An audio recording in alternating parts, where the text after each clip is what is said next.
Hey, what's up, everybody? BDL44 coming at you with another video. Alright, so we got the Wolves and the Warriors series to break down, and honestly, I'm coming in just completely blind. I haven't as much as thought of this series until this exact second, but I am looking for the first time at what the series throughout the regular season looked like.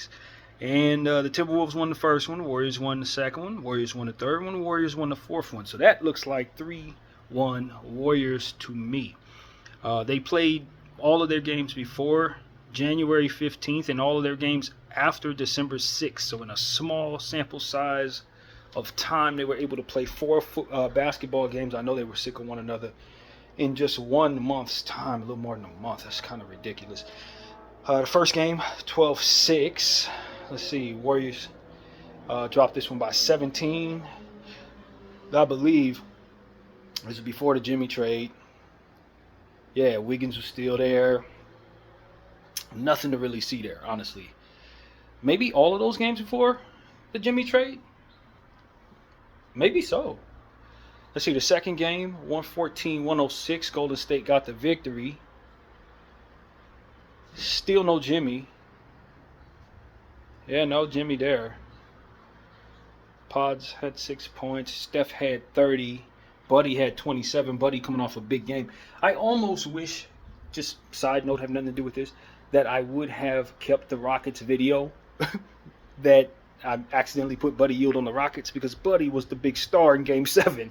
I called that video Rockets Buddy, so it didn't really look wild, just given how all of that actually was. But I didn't keep that video. Y'all never see that. But yeah, I accidentally put Buddy on the Rockets in my breakdown, and then from there, Buddy proceeds to have Game 7 be the Buddy game. So kind of cool for him. Yeah, Buddy Hield had a good one in the second game of this series, and Golden State got the victory. In the third game, I don't think Jimmy was there before Christmas. I'm pretty damn certain he wasn't. So Lakers played them on Christmas Day. This was on the 21st of December. Andrew Wiggins had 9 points. Yeah. Dennis Schroeder was still on the team. I almost forgot Dennis was there. That happened so fast. Kuminga was 3 for 11. Poor shooting for the most part, it looks like. Steph Curry did walk away with 31 and 10. Yeah, Dante DiVincenzo had 19. At Edwards. Not really going over much. I'm just trying to see if Buddy was on the team, or rather Jimmy was on the team. And Jimmy was not in this particular victory for his team. And then on 115, the Golden State Warriors won by 1 off a corner 3.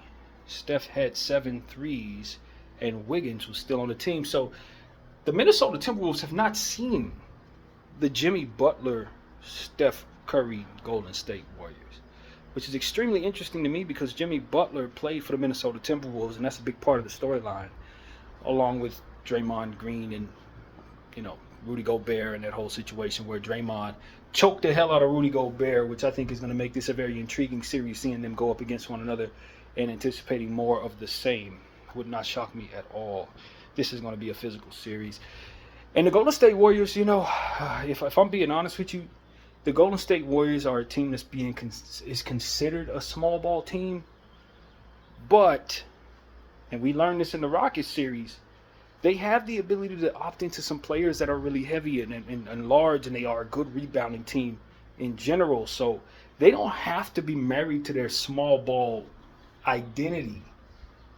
And given the fact that they just beat the Houston Rockets, who are also a very big, girthy kind of team, when you consider, Sengun and Adams specifically, it's kind of like them continuing on that path. Now, I was listening to, I believe it was an excerpt, I wasn't listening to, I read an excerpt from, I think it was Green from the Rockets, and he was essentially saying that team over there, the Warriors, are beat up, mind and body. They are beat up. They're worn out or something like that.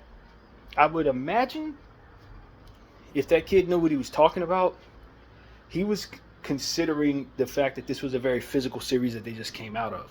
The Warriors are an older team going into another series that's pretty much going to give them more of the same, if not even more of it. We know how physical that Rockets team was. We know how hard they were pushing around, and the fact that they went 7 games did not help an older team.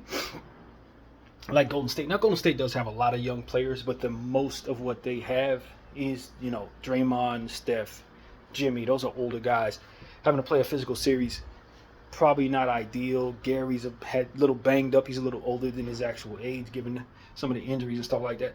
So this is an older team, and Buddy Yield's in his prime now, kind of in that space where you start saying he's a veteran.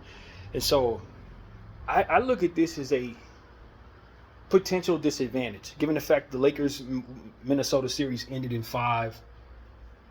Even though Minnesota did have to deal with physicality in that series, it was not nearly as much as the Warriors did.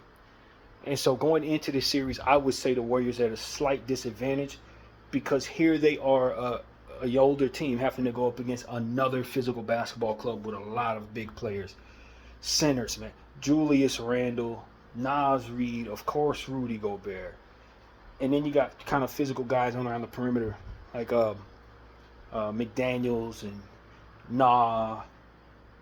Dante DiVincenzo plays a lot of defense.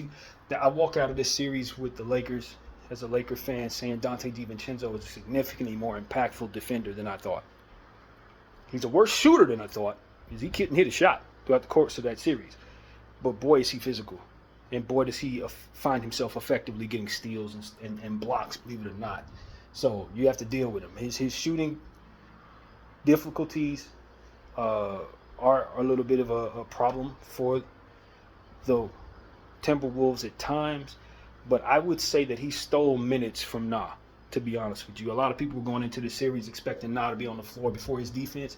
It was Dante who was on the floor for the majority of the time before the defensive end. So that's good perimeter play defensively, just like the Rockets. The Rockets and the Timberwolves, I was hoping would play one another because of this dynamic.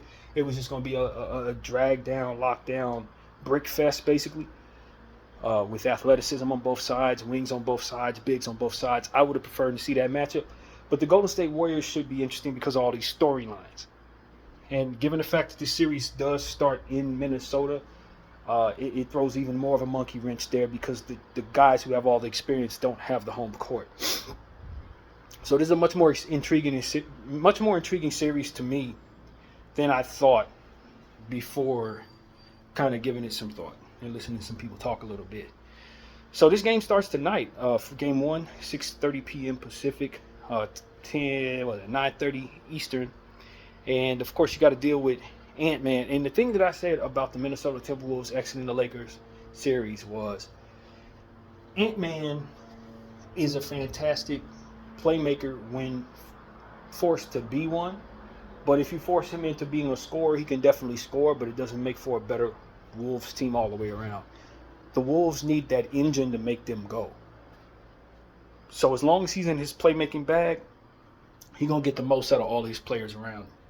If he gets into I'm going to score by myself, or if he's forced into that space where you cut off his angles for passes, however it's done, you can really take a good portion of what the Minnesota offense is and throw it out the window.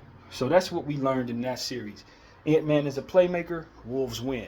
Ant-Man is not a playmaker, Wolves have trouble. They still beat the Lakers, but that's not the point. That's the kryptonite, so to speak, is to turn Ant into a full-time scorer who's looking for his own and no one else. Julius Randle's having a good playoffs, man. He does have a lot of work to continue to do to knock off the idea that he's not a good playoff performer, but through 5 games, he played really well. Physical basketball players, we all know, very strong. I think the Golden State Warriors are going to have a time dealing with him and Rudy Gobert. Rudy Gobert, and as I told people, I don't remember exactly which game I said this, probably at the end of game 3 when it came to that series, that Rudy Gobert, although he was averaging literally 1 point in the series, had the capability of turning into a scorer at absolute will for his team. Because in 2 of the last 5 games throughout the regular season, he had scored over 30 points. And we broke down those games. If you're curious, you can check out Game 1's preview of the Lakers-Wolves series for my total breakdown of the last 5 games that the Wolves played in the regular season.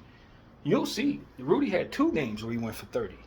So that he went off in Game 5 didn't surprise people who really did homework because we didn't know that he had been in the scoring bag. Now, he wasn't scoring much in that series, to say the least. In fact, he had a historically terrible scoring series with the Lakers, but he ended it with the game of his life.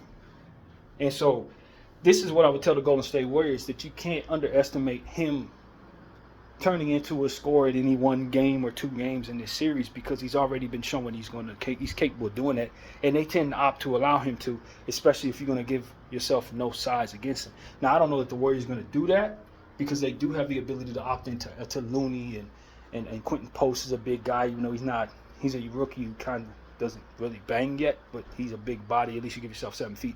And of course, Draymond Green's going to be physical out there all day, so they have the ability with the Warriors to kind of be bigger than the Lakers are able to be, just like everybody is, really. But that's really what I see there. So I think this is going to be another physical series. Draymond Green is extremely important. He's going to have to keep himself together, though, man. If I'm not mistaken, he had the Warriors as a team had over 14 technical fouls in the Rockets series, spanned throughout the course of 7 games. But an ejection. It's like 5 flagrant fouls. They're going to have to understand that this is another series that's going to test them in that same way. They're going to be tested in ways that ultimately make them want to fight. Minnesota's going to do that. Julius Randle is a player that's going to be physical out there. You have to deal with him on both sides of the floor. His defense has gotten significantly better. And I don't know if it translates the same way as it did in the Lakers series, because he had bigger, slower people to guard, like Luka and LeBron. Although LeBron's not slow, but you get the point. Bigger people. I think it's a bit more of a test when you consider what the Golden State Warriors have. The Timberwolves have, because they're the Warriors. I was right, because they have Steph Curry. You're chasing around Jimmy. These guys are a little smaller, so it's going to be more incumbent upon their smaller defensive players to be impactful, rather than guys like Julius, in theory. I don't imagine the Golden State Warriors are going to opt into playing Kuminga very much. Of course, we looked at that one game in this little flurry here and saw he went for 3 of 11 and won a game. I don't think he played very much in the Rockets series, which kind of surprised me given the fact of matchups. But I don't think we'll see him very much. Podziemski versus DiVincenzo. Obviously, this is another opportunity to say that the Wolves have a player that used to play for the Warriors in Donte DiVincenzo. He was there, 2-3 years ago. That's going to be something to look at in the storyline. I think both of those players are extremely important. Podziemski on the boards, Donte defensively. Who's going to outplay who? I expect Pods to be better than Donte, but it's not as simple as to say it's just those two. Pods is going to be one, Donte, Conley. The guard rotation in general is really what this story could potentially be about. Mike Conley, can he continue to find ways of being crafty? Chasing around Steph Curry is going to probably be his job a lot of the time, although they're going to put different looks on Steph, I'm certain.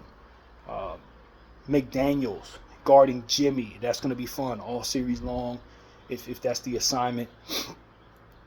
I think it's going to be pretty exciting. X factor for the Minnesota Timberwolves, Naz Reid. Naz Reid and his ability to stretch the floor. Naz Reid and his ability to string together a lot of buckets. I look at Naz Reid and I think of a player that we talked about a couple days ago over in the Pacers series, and Obi Toppin. Now, Naz is a better defender than Obi. He's probably overall a higher tier player than Obi. He's older than Obi. But when I look at the roles that they play for their respective teams in these playoffs, I see the same type of thing. The stretch player who can often get his in the paint. Now, Obi's a jumper, a serious leaper, but it's the same deal when it really comes down to it. Getting your points in the paint from a guy about that same height, stretching the floor, doing his thing, could potentially run the score anywhere from 15 to 30 points on a really good night. Obi actually goes a little higher than that, but you get the point. Both of these guys come to mind when I consider the roles they play for their team. You don't expect them to do too much defensively, especially not Obi. But Naz is a player in this series over here where if he goes off and has 25-point games, 4 out of 7 games or whatever, you definitely expect the Minnesota Timberwolves to win the series. That's just the type of impact that he tends to have for his basketball team. A heavy load to deal with. Draymond Green's only going to be able to guard either him or Julius in theory. If they have them on the floor together, And that is exactly why I think um, Kevon Looney is such an important piece in this series. Steve Kerr did opt to use Looney a lot in the Rockets series, which is a great luxury. I think he's going to have to continue to do the same thing in this series, uh, because they're gonna need physical defenders down there dealing with both of those players when they're on the floor. Now, when Rudy's on the floor, depending on the type of offensive night he's having, which is likely not going to be much at all most nights, they're going to do whatever they want to do. They're probably just going to leave him on the island. They don't mind who guards him. But when it comes down to having those two on the floor, um, now you got to be responsible for guarding both of them, and they're both extremely impactful. Um, yeah, so that's what I'm looking at here. Just looking at what they did in Game 7, the Warriors, they barely lose their bench. They really went deep into Buddy Hield, Podziemski, Steph Curry, Jimmy, and Draymond. That lineup is not going to cut it against Minnesota. Too small, too physical. That's not the lineup. He's going to have to switch that up, and I'm sure Steve Kerr's a little different at times, man. I don't really know what to expect from Steve Kerr. And a lot of times his rotations is what confused me. But I'd imagine this wasn't the rotation that he thought he was going to go into the Rocket series with. He adapted. Buddy was having an amazing game. Definitely went with Buddy that night. But I think he'll probably opt to do something a little different. Moses Moody was having a bad game. That's also a very important piece in this series because Moses is one of their key defensive players. But if he's having a cold night and they can't keep him on the floor offensively, that could potentially dumb it down a lot, given the fact that the Minnesota Timberwolves are a team that tends to miss shots at times. They had some offensive issues against the Lakers, and the Lakers were not as capable of a defensive team as the Golden State Warriors, in my humble opinion.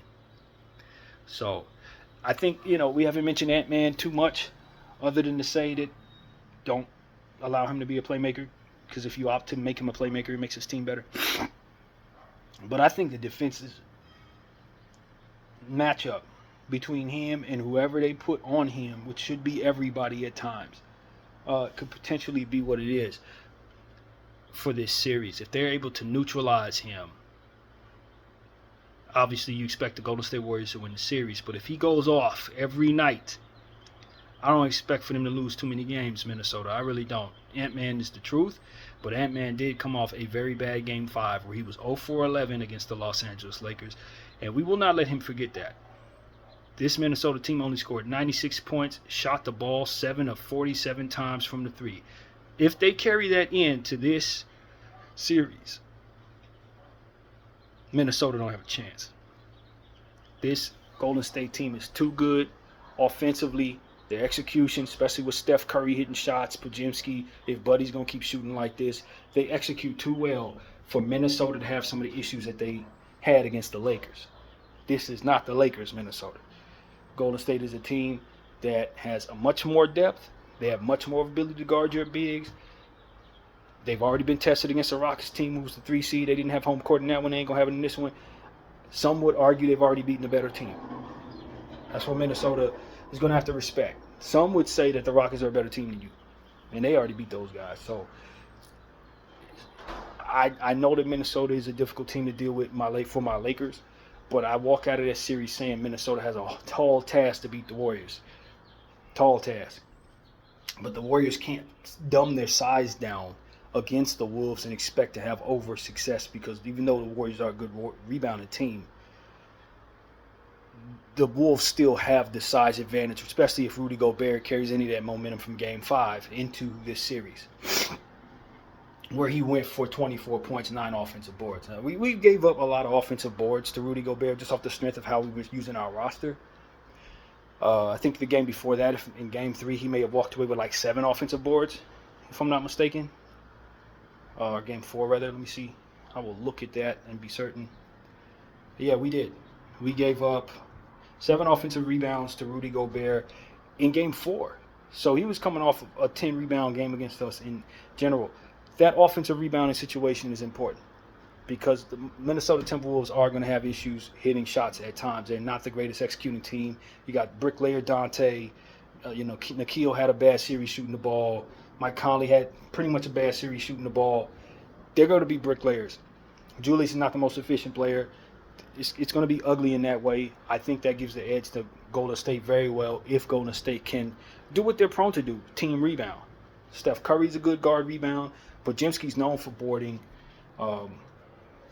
Minnesota's going to have to rebound the ball as a team every night. They're going to have to rebound the ball, especially on their own end, to give themselves second chance opportunities to close the gap on the potentially excellent shooting of the Golden State Warriors, for which, although I like their perimeter defensive players, I don't expect that they're going to be able to slow down Steph Curry too much too often. Steph still going to get his 30 points, that kind of thing. So this matchup is really interesting to me, man. Like I said, Minnesota has the home court. I do think that could play a good part in what happens here. Gary Payton's a game-time decision for Game 1. Rob Dillingham is still out for the Timberwolves. He's not expected to come back till midway through the series, it seems. But they don't use him anyway, so it does not necessarily matter. But yeah, man, just looking at this situation, the Warriors don't have the issues the Lakers have, scoring the ball. But what I will say is the Warriors didn't score more than 110 points in any game except for Game 3, for which they lost and gave up 131 points. But they didn't score more than 110 points to beat to beat the Rockets in any of these games. Now, a lot of it has to do with the Rockets being a fantastic defensive team. But I expected to see higher scoring numbers from the Warriors in that series. I don't know if they don't find themselves needing to score more points to beat the Minnesota Timberwolves, because the Timberwolves, when they're in their offensive bag, can score up to 116, 117 points. In the second game, they scored 116. The third game, they scored 116. In Game 5, they scored 117. Throughout the course of the regular season, as we did the homework, they're all or nothing when it comes to scoring. Either they can score a lot, or they can't score at all. So what the Lakers found is in the one game that we won in that series, we were able to hold them at 85 points, which was their season low. You don't expect to see that anymore. But making it ugly, gritty, and dirty, physical, really worked in the Lakers' favor against the Minnesota Timberwolves. So I would imagine guys like Gary Payton, Draymond Green, Jimmy Butler, they're going to be the guys that have to make it ugly. That style likely makes it a little too difficult for the Minnesota Timberwolves to keep up with you if Ant-Man isn't going off. Because if their role players aren't hitting shots, boy, it's ugly. It's ugly basketball. The problem is, for what the Lakers found, the Wolves make the game ugly on your end as well with their tenacious defense and physical play. So this could be another ugly series. In fact, I think all games that Minnesota is in throughout the rest of these playoffs could potentially be ugly. Any game you watch them in could be ugly. And if they muck it up, could also be disruptive. But you mucking it up with them, making things difficult for them offensively, stagnating their ball movement is essential in slowing them down and turning them into a nothing offensive team, so to speak. So it's intriguing because the Minnesota Timberwolves, as we've said in the Lakers series, they have the ability to go into their bench and with some of the dynamic players and the young guys that they don't use, turn themselves into an athletic team that can speed run, turn themselves into a big team with guys like Luka Garza, a guy like Terrence Shannon Jr., they're leaving him out there. He can do so much more than he's asked to do. And if they decide to, they can morph into different things that allow them to do a deal with different matchups.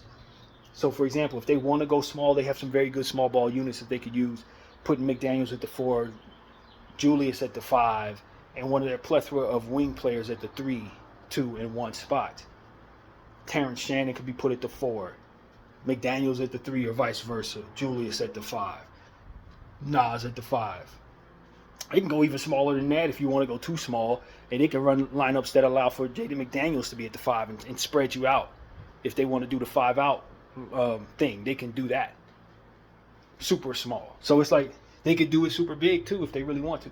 So that's what I see about the Minnesota Timberwolves, which is why, in theory, I think the Timberwolves, whoever their GM is, did a great job because he put them in a position to be able to match up with styles that most teams can't match up with. If for some reason it becomes a situation where you want to do all types of creative stuff against them, they have the ability to match you pretty much no matter what you do.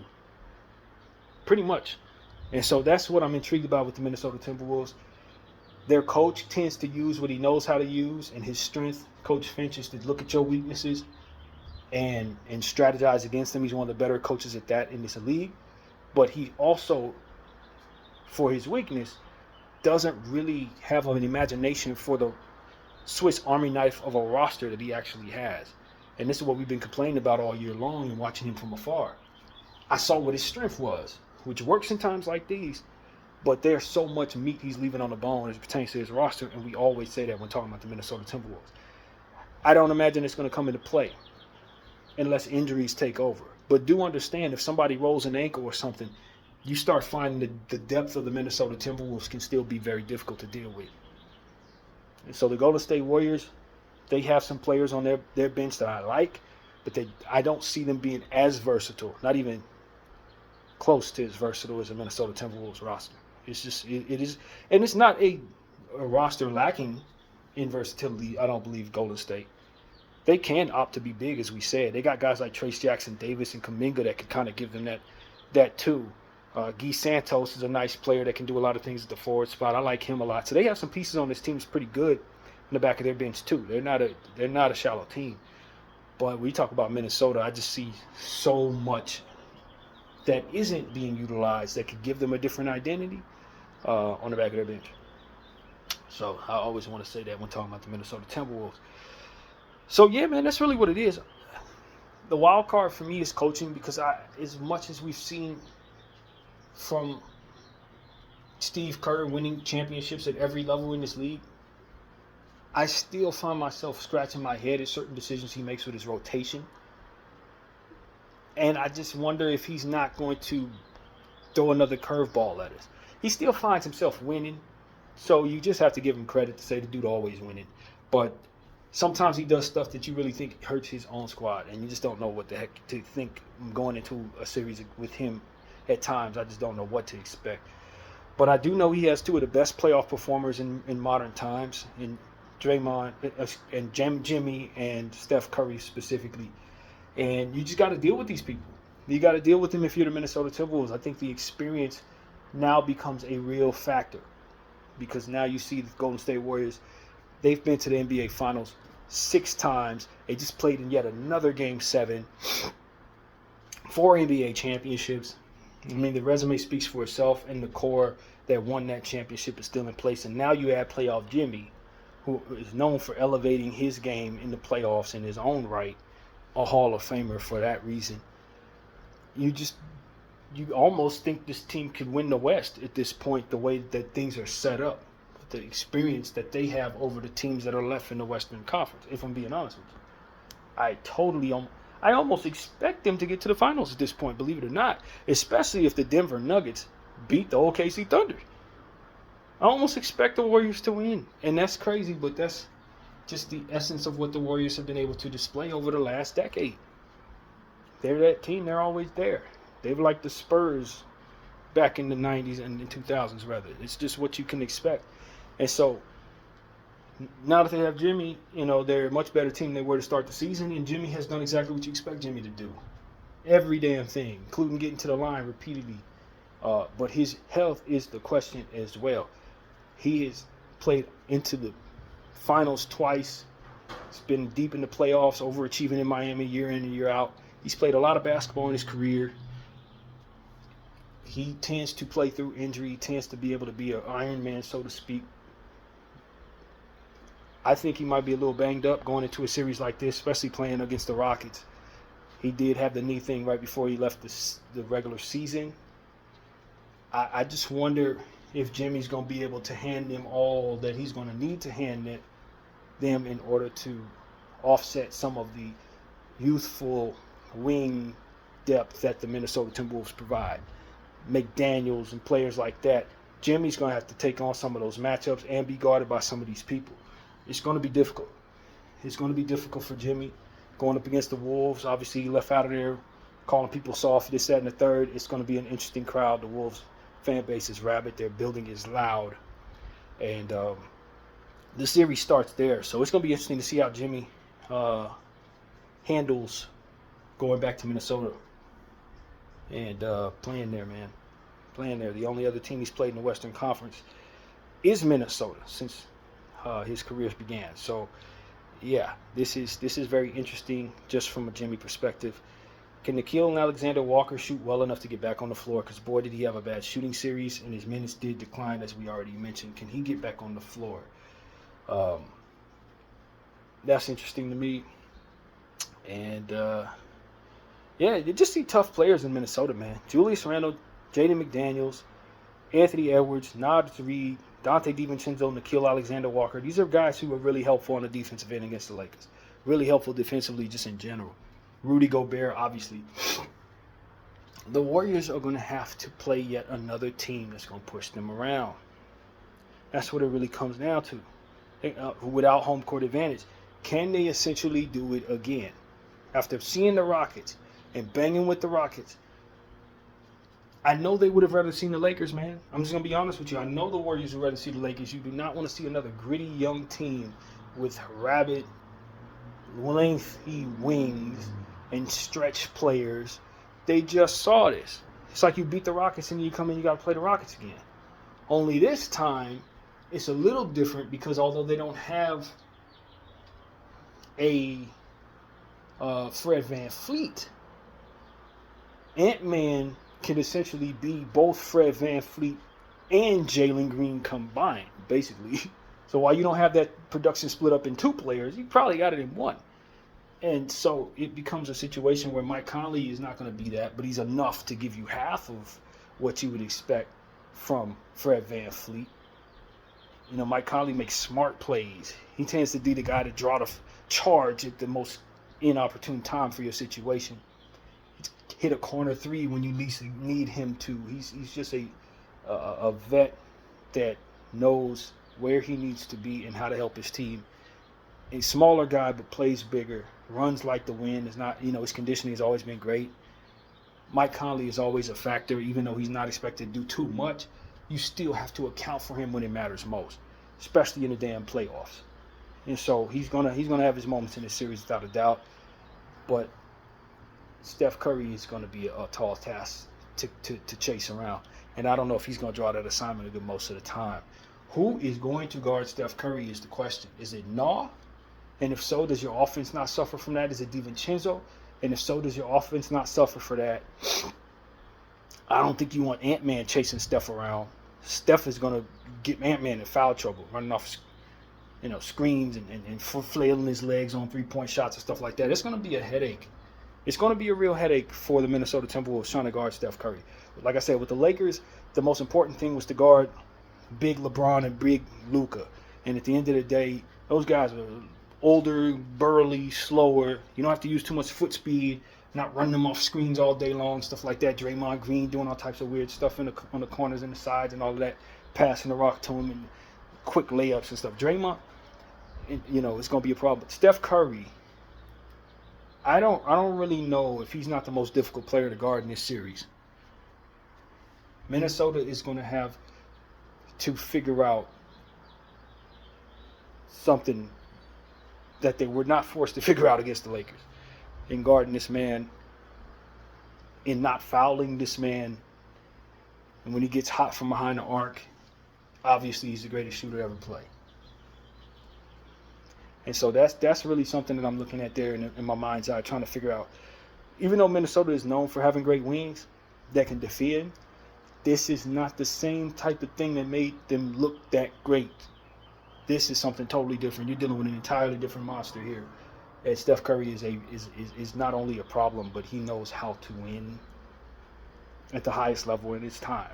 It's just simply time. So Ant-Man was able to get away with something against the Lakers. I'm not going to lie, man. He didn't have his greatest series. He did kind of kill here and there, but he was not as consistent as he needed to be. And in the closeout game, he was funky. He was real bad.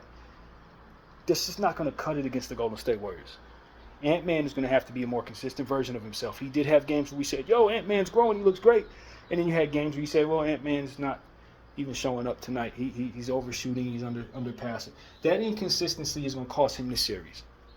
I'm just going to be honest with you. Ant-Man can't play like he did in Game 5 at any point in time in this series and expect to win that game. It's not going to work. Podziemski, Buddy, Steph, they're going to hit shots, man. That's what, Jimmy's going to get to the line, make his money there. He's going to hit shots as well. Even Draymond at times stretch the floor a little bit. They're going to hit shots. So even with their good, rabid defensive players, they're still going to have to understand that if they're not consistent on the offensive end and they don't score 117 points against this Golden State Warrior team, they're going to go home. They're going to go home. So if I'm the Wolves, I'm just considering, look, if guys are cold and if we're having a hard time scoring, I'm going to opt into different players, because you can't live and die with 3 for 11 from DiVincenzo in this series, 3 for 9 from Conley in this series. It's not going to work. And you were able to get away with it against a Laker team whose offense was putrid, the defense was not capable. Against the Warriors, who are coming off a series that went 7 games against a Rockets team that was pushing them around just like you're going to, they're already ready for you.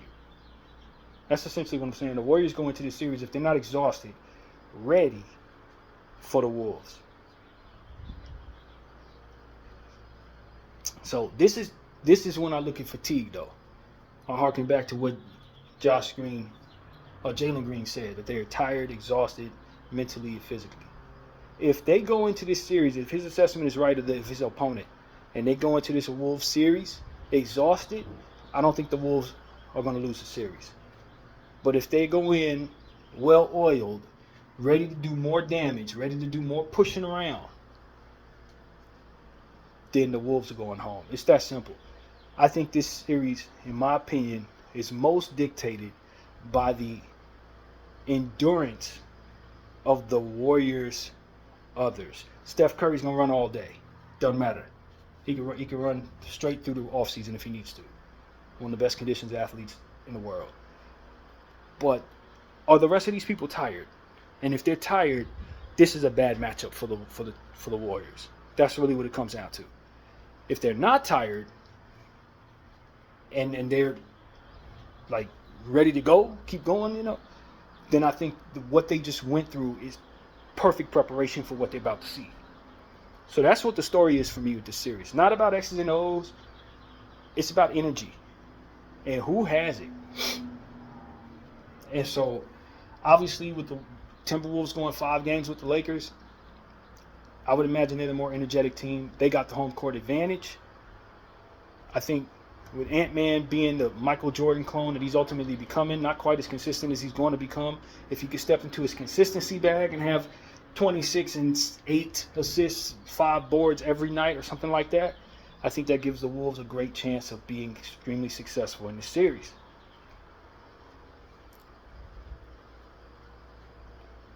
I'm on the fence about this. I don't really know what to expect, because it's just a question mark for me of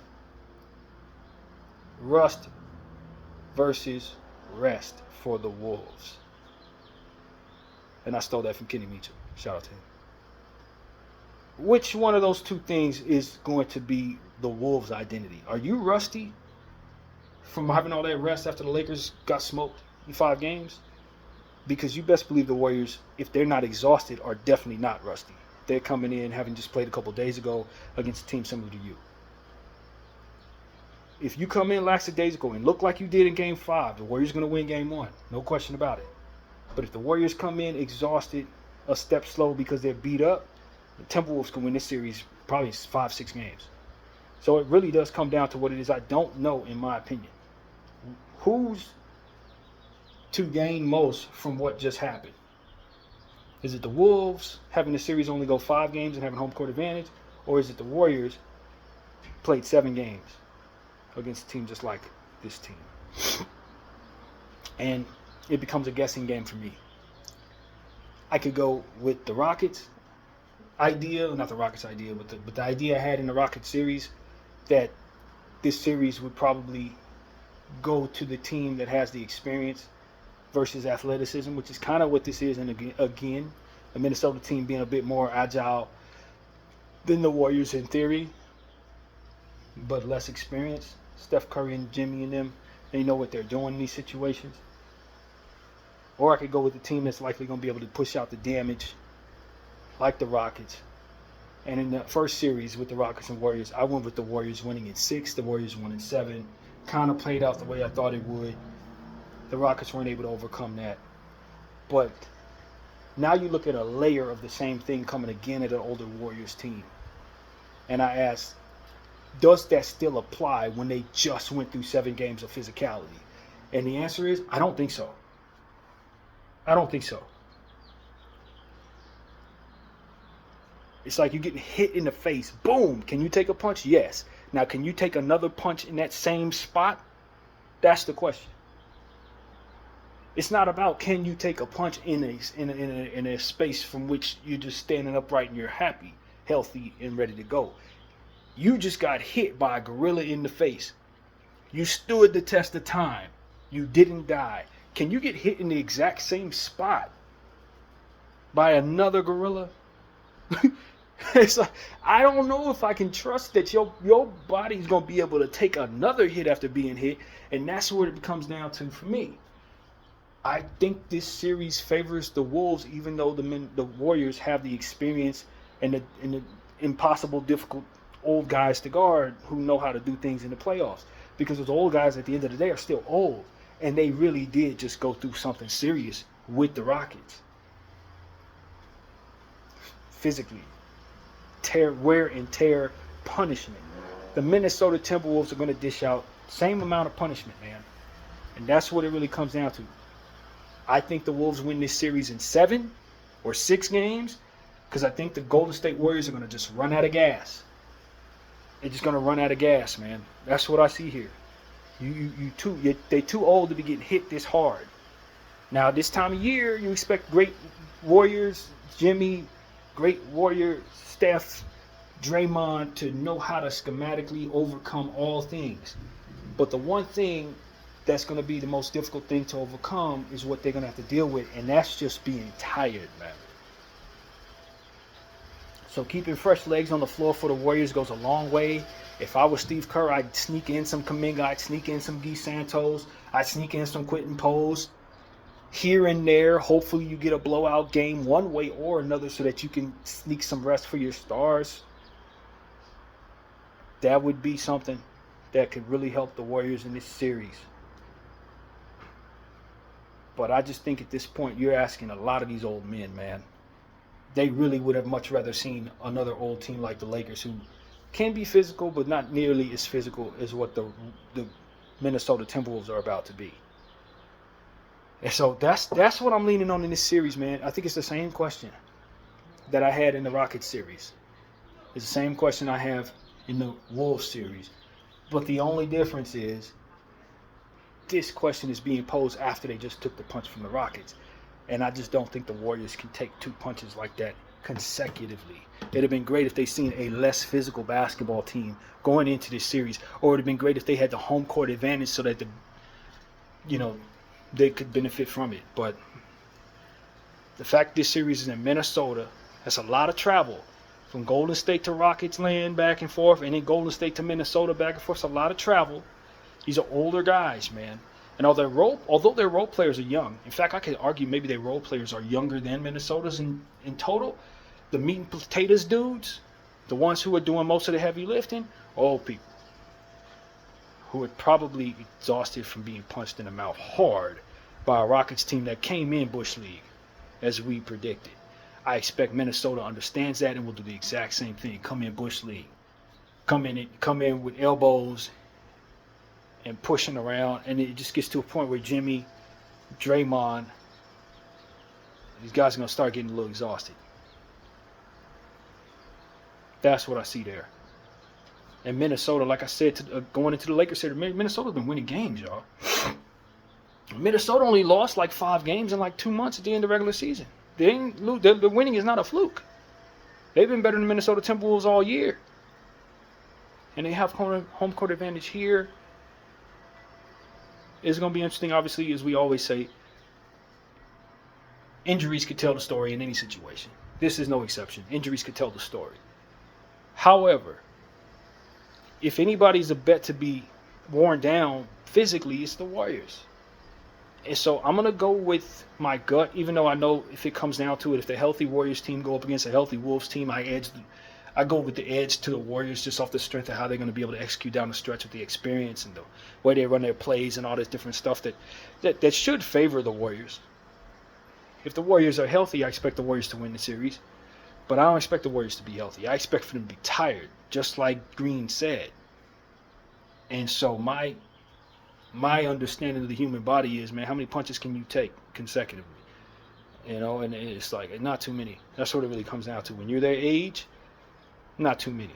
They already beat up going into the playoffs, and now you telling them, and they had to play in a play-in tournament as well. Now you telling them they got to go up against a Minnesota Timberwolves team, and the way that they play, and the difficulty it is to guarding Ant-Man and Julius Randle, it's difficult. Also, another thing that needs to be said, Jaden McDaniels is a scorer now. I don't know if people realize this, but he's a two-way guy at this point.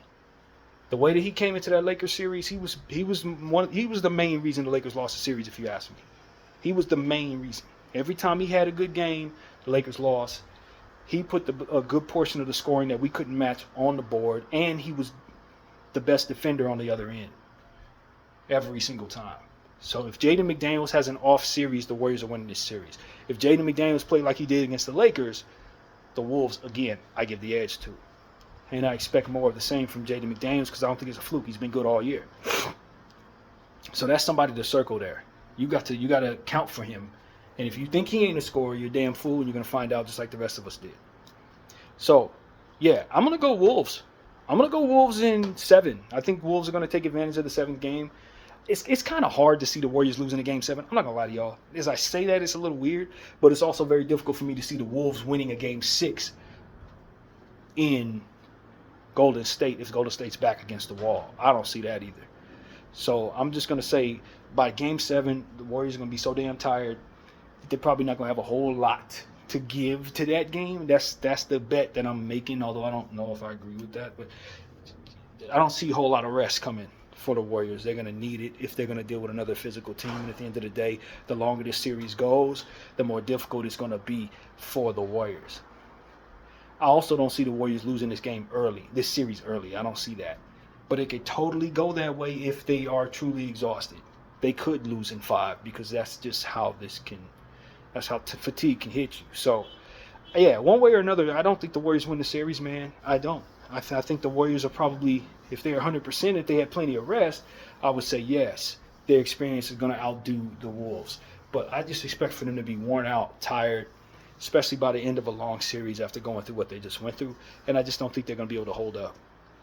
So that's what I'm going to tell y'all. Wolves in 7, having less to do with schematics and more to do with fatigue. BDL 44. I thank y'all for watching. I'm out.